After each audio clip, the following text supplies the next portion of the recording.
Hello, black people, and hello, people of the world.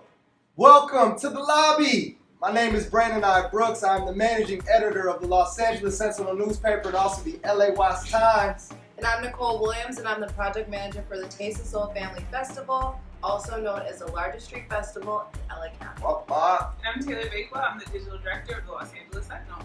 So we are here in the lobby of the world famous #1 black newspaper this side of the Mississippi, Los Angeles Sentinel newspaper. We're on Crenshaw Boulevard. What we want to bring to you is a frequent web series where we're going to be discussing hot topics, historical events, and current news. So let's kick this off just about right. Taylor, why don't you get us started? Well, you guys know that we're in full swing of award season, and the Grammys just happened a week ago, and we're still seeing the reeling effects of the black tax that we all experience as being black people in America, and once again, it's in the entertainment industry. We see a Beyonce snub, we see a Rihanna snub. We basically are seeing black women at this award show being the entertainment, but not good enough to be honored. So, the Academy is composed of about 13,000 people, but they have never taken any sort of demographic polling to see who those people actually are. Right. They're high-level music execs, and we know that those people are probably white males who are making these decisions. So why this Beyonce case is so interesting? Because there's so many different types of songs. We love you, B. I know, right? I'm a proud fan of the Beehive, okay?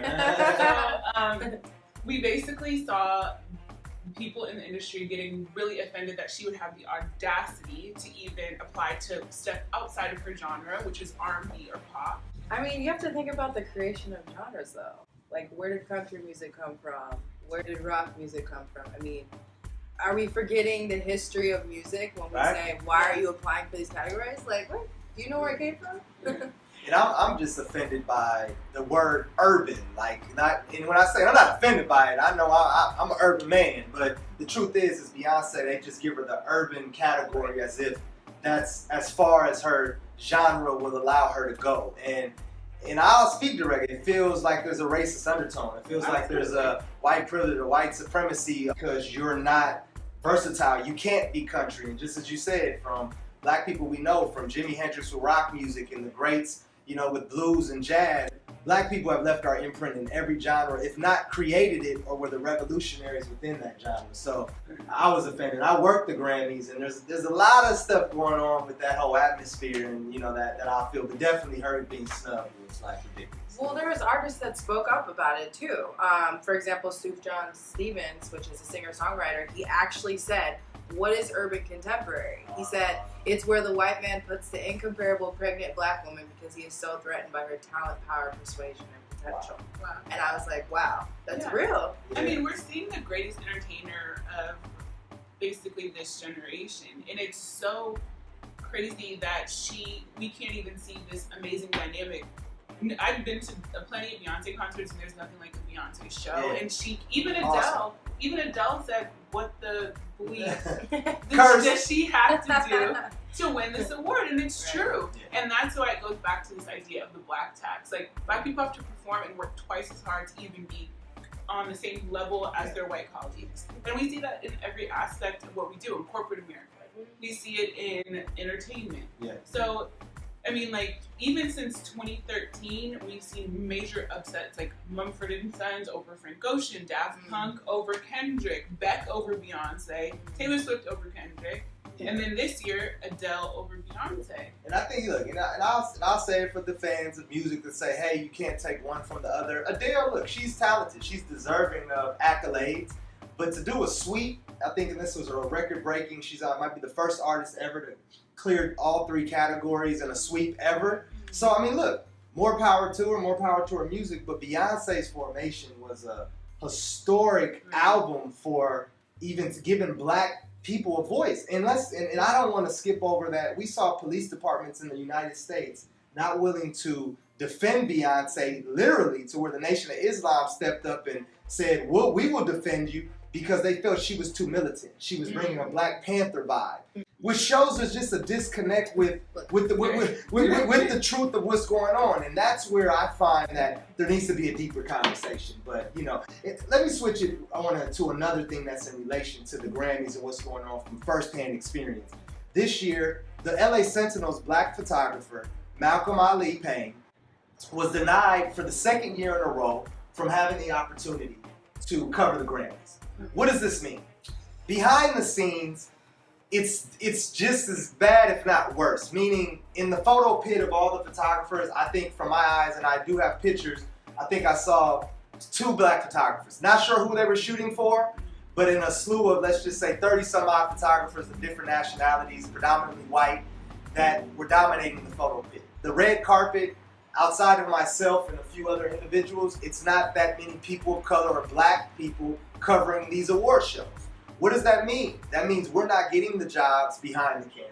We're not getting the opportunities to cover the shows and shoot our Black entertainers, or just entertainers of all levels. Because even though we cover Black news, we want to show Adele's dress. We want to show whoever else is wearing that. Our people like photos of all people, so this would have been an opportunity that we highlight and showcase. But the key, I just want to bring that up, is it's ludicrous, is that the importance that, in quotes, in the email they tell me there's not enough space.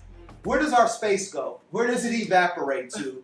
And it's very disheartening to know the number one Black newspaper this side of the Mississippi cannot get a Black photographer to cover an award show when we're a newspaper and need photos. Which means I have to go buy from another source where in reality it will be, Caucasian based in the sense, or not, it may be an Asian man that shot or someone, but I highly doubt it was a person or Black person of color shoot, and I can't verify that. Now I'm open to photos, but when we have an opportunity to put people and empower our own to work, that's the whole point of Black press. We are shooting us, giving our voice. I don't know. Tell me what you have to do that. We have to do that. I mean, we'll take, for instance, The Snub by Adele. When she split the award in half, it was an example of white privilege. That people felt like you could have done something more. It could have been a bigger statement. And I think the Black press, that's where we come in, where we're like, look, we acknowledge your privilege. You acknowledged it. That's great. But there's an angle to the story that we need to cover. And it's unfortunate we don't see enough of us covering. I mean, and we also have to take into account that people are tuning in to see these Black performers. That's really what it is. Exactly. The Grammys wouldn't have got the ratings they had if Pregnant Beyonce wouldn't have performed at the Grammys. So I think Solange even tweeted that 2 performers have won Best Album out of 200 actual performers. So, but in reality, it's actually 4 people have won Best Album and over 200 performers. I mean, even I'll bring up Rihanna. I mean, Rihanna has had one of the best 2 years that I can recall any pop star, if you want to put pop in front of her name, that I can recall.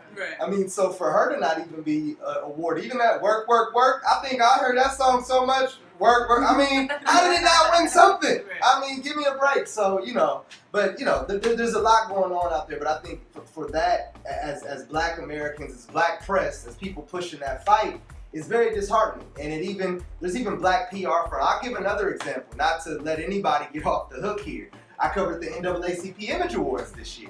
Much love to the NAACP. We appreciate you for your decades and triumphing and trailblazing on behalf of people of color.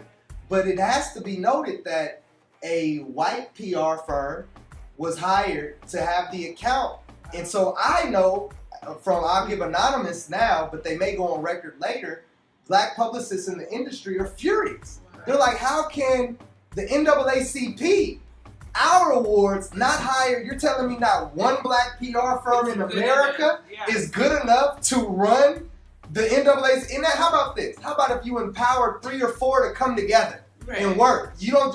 Black people can't. So this is where we, as Black people, I won't even let us off the hook, have to step up and show. Because if we're not willing to hire us for our stuff, and look, and then a lot of you see this tape that the man above my head, our publisher Danny Bakewell Sr., that crowd of people is about empowerment of black folk. Now, everyone is welcomed at the Taste of Soul Festival. It's a community festival, but it is in the heart of the African American community. It highlights the best that black has to offer, and it's fun, it's love, it's food, and that's what we bring. But if we don't showcase that we can do that in professional atmospheres or on, when are we going to have a chance? So I mean, it's ridiculous. So piggybacking off of what Brandon said, how do we see black entertainers and black professionals in the music industry speaking out against the injustices that they're facing? I mean, I really feel like there's a lack of involvement. We don't come together. Black artists don't come together in the way that I think we should come together. And we need to challenge the president for his statement that he said that race doesn't matter in the music industry. Yes, it does. Why do you? I mean, we've used music for years to address issues within our world, and for him to say that is kind of a blanket statement, and it also makes me wonder who's really in the board speaking on behalf, like who's really making these decisions. We don't have enough of us to counteract that. We need opportunities. So one way or the other, we have to start seeing things get better. But if they don't, we have to mobilize and do something. And I would really love to see black female artists get together and literally form and take a stance together. And it's really interesting because I was able to have a one-on-one talk with Alfre Woodard. Congratulations. Thank you. Alfre, we love you. Yeah, it was great. And she started this thing called Sister Soiree, which is where she gathers black women together to literally have private, intimate conversations like this about the industry. And I think that's really lacking in music in general, in the music industry, because I have friends that are in the industry and they say that they're not seeing a lot of older women and old industry vets reaching down and pulling up black women, younger black women who are interning. It's a very competitive space. Then Nicole, you should talk about, you guys just participated in a Black Women's Forum, right? Yeah, so that was interesting. I mean, you have older black women, Congresswoman Maxine Waters. We love you. She really was in a position to teach, and me and Taylor, we were like one of the younger ones that were there. And it was interesting to learn, but that's what's not happening. I feel like in this generation, we're not even grabbing the baton. I think we're trying to do it our own way so much that we're kind of forgetting the history involved. We're trying to pave our own way, and I think that's missing. And so I'm glad to hear that Alfre is trying to do that. For me, anytime I think black women are the most beautiful women in the world. I mean, I'm obviously biased, but the truth is our black women are precious. And I think the reason bring it on back home to Beyonce, she just embodies, the spirit of a black woman who's willing to speak up through her music, through her art, willing to perform pregnant and show the beauty of being a pregnant black woman, and imagery of the black family and the black household. So it's very empowering, and I just think it just gets back down to positive images, consistency, and I think as a black man who's in the industry, we want to see more consistency, and that's where we're gonna see progress made, is when the imagery of black people is positive and it's truthful. Because outside of us selling dope on records, playing pimps and hustlers in movies and killers, we're a lot more than that. We're doctors, we're lawyers, but we're everything. We're not a monolithic people. And I think that's what's so important, and why the black press plays such an important component of our community, is because we showcase and highlight those stories that would never ever be told. So there's a space for us, and that's why we need to be present in spaces like the Grammys, in places like the Oscars. We have to be there. So that's why, you wanted to boycott and not go, but we do have an important opinion and a voice that needs to be. And I enjoyed myself. I did enjoy myself. When I'm there and I speak to these black entertainers and I speak to other persons of color, I enjoyed the experience. So it's not about boycott, I don't want to give you any respect, Grammys. No, we just know as consumers, as persons that are creative, there's too much of a lopsided thing going on now that the discussion, we can't tiptoe around. So there's a lot of that energy coming out. I think Nick Cannon even put it on a new platform called YouTube Red. And even that platform is a new way of distributing, content. Even as we're bringing the lobby to you, you can firsthand, we're gonna be live streaming this in the future, but you now will be able to talk to us and we'll be able to interact. And that's the future as the world moves. And we as black people want to be part of it. We consume it. We want to reap the financial rewards of it properly. We don't want handouts, as people say. But we gonna have an episode about that. We need to talk about reparations, though. I'm not tiptoeing. We only got so much time. But reparations, we gonna get into that. Yeah, for real. But look, I think this week we've definitely tapped on a lot of stuff. We want to hear your comments and your thoughts. So please comment on the videos on social media. Please write to us, email us. And we'll be sure to get back to you. But anything else, ladies? Just let us know what you think. If you have any ideas for next show topics, people that we should bring on the show as guests, we'll have guests. Yeah. It could be you. Hey. Right? All right, so God bless Black America, Black world, Black people. We love you. See you next time. People of the world. Till we see you again. The lobby. Hey.